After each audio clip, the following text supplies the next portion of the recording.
Bonjour mes chers frères, je suis le prophète Polycarpe Olumiko du Gabon. Aujourd'hui, je vais vous parler de la vie éternelle.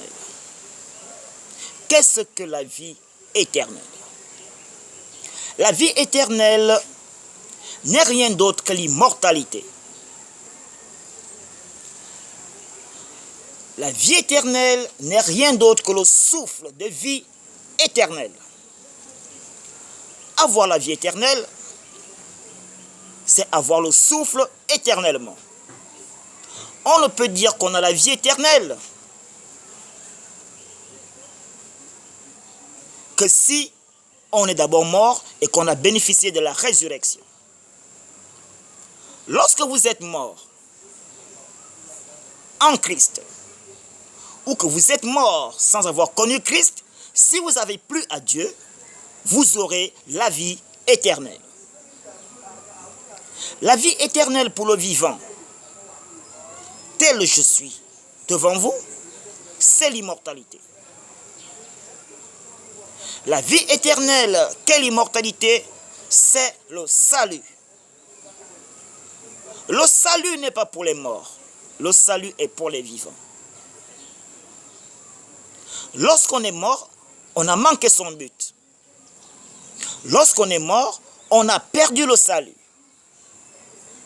Parce que la vie éternelle ne peut pas concerner uniquement ceux qui croient en Jésus-Christ. Parce qu'avant Jésus-Christ, il y a eu des gens qui ont cru en Dieu. Ceux-là, ils auront la vie éternelle. Il y a ces gens qui sont nés en milieu hors chrétien, mais qui plaisent à Dieu. Pourquoi? Parce qu'ils savent vivre avec leur prochain. Ceux-là aussi, ils auront la vie éternelle. Mais le salut, c'est toute autre chose. Et c'est ce que le monde ignore. La plupart des hommes du monde parlent de vie éternelle. Les religions crient chaque jour vie éternelle, et pourtant ils ignorent complètement ce que c'est que la vie éternelle pour le vivant. Le salut pour le vivant est l'immortalité. Et le salut s'obtient uniquement à travers les évangiles.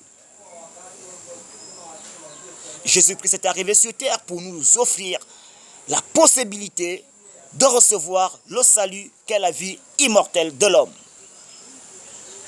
Nous avions perdu le salut depuis le commencement du monde parce que l'homme a été créé normalement pour avoir le salut. Et ce salut-là devait s'obtenir uniquement à travers l'obéissance des principes de Dieu. L'homme, après la désobéissance, a perdu la capacité de recevoir le salut. Et Dieu a dit, tu vas sortir hors du jardin d'Éden, perdre ta perfection et vivre le phénomène de la mort. Seulement, Dieu n'a pas promis, ou Dieu n'a pas dit que son dessein était annulé. Non. Dieu a réservé le salut pour des générations futures. Et nous, comme moi qui vous parle en ce moment, je suis de cette génération future. Et aujourd'hui, je suis le fils premier-né de Christ, le premier homme à proclamer l'immortalité physique de l'homme à travers le sacrifice de Jésus-Christ. Oui, frère, il faut avoir une foi ferme pour faire un tel témoignage. C'est à cause du doute, à cause du fléchissement de l'homme devant le phénomène de la mort, aujourd'hui, la notion de vie éternelle a été désorientée. Le monde entier croit désormais que la vie éternelle ou que le salut, c'est après la mort. Non. Jésus-Christ a dit, je suis la résurrection et la vie. Jean 11, 25, 26. En Jean 11, 25, Jésus-Christ vous dit que je suis la résurrection. Celui qui croit en moi, même s'il meurt, il prendra la vie. C'est cela la résurrection. Et en Jean 11, 26, il ajoute que quiconque vit comme je le suis là, ou comme toi tu l'es, si tu crois en lui, tu ne connaîtras jamais la mort. C'est cela le salut. Le salut, c'est l'immortalité.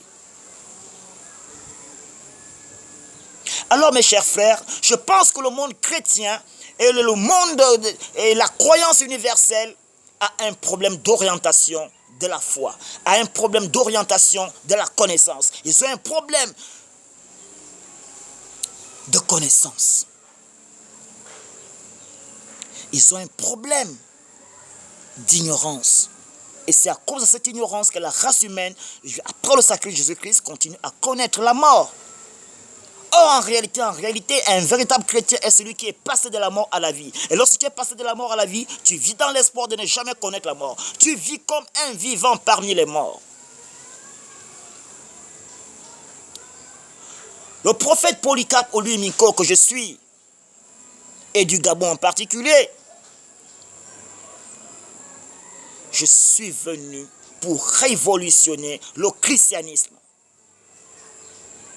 Je suis là pour propulser la foi humaine vers la vie que le monde ignore. Parce qu'on ne peut pas parler de vie et ignorer le souffle. Parce que vie marche avec souffle. Lorsqu'on a perdu le souffle, on ne vit plus. La vie, c'est l'immortalité. Je voulais dire la vie, c'est le souffle, et la vie éternelle, c'est l'immortalité. Donc, lorsqu'un vivant reçoit la vie éternelle, c'est qu'il est passé de la mort à la vie, c'est que désormais, il va préserver son souffle de vie éternellement. Mais il y a aussi la vie éternelle pour les morts. Et cette vie éternelle pour les morts, Dieu nous la promet à travers le processus de la résurrection. Nos chers parents qui sont morts, qui sont partis, ils auront la perspective de retrouver le chemin, ou ils auront la perspective de revenir en vie sur le plan terrestre. Parce que la Bible dit que nous les vivants, nous n'allons pas dévancer les morts. Car il faut que ce qui est corruptible revête l'incorruptibilité, et que ce qui est mortel revête l'immortalité. Puis les morts ressuscités reviendront trouver nous les vivants, immortels qui avons changé nos corps mortels encore immortels. Et ensuite, nous irons à la rencontre du Seigneur. Il s'agit d'une rencontre entre les vivants et les ressuscités avec le Seigneur Jésus-Christ. Il ne s'agit pas d'un enlèvement. Quelle sorte d'enlèvement? La terre est appelée à être habitée éternellement. Mais la Bible montre que nous allons atteindre une dimension où nous pourrons propulser nos corps et aller à la rencontre du Seigneur. N'est-ce pas, le Seigneur Jésus-Christ a fait son ascension avec tout un corps? Alors, c'est pour vous faire comprendre que des hommes tels Élie, qui ont eu à être enlevés, ils sont partis avec leur corps. Mais ils sont appelés à revenir vivre sur terre, s'ils sont appelés à être parmi les justes, puisqu'ils sont parmi les justes, je peux dire. Donc, mes chers frères, aujourd'hui, je vais m'arrêter là,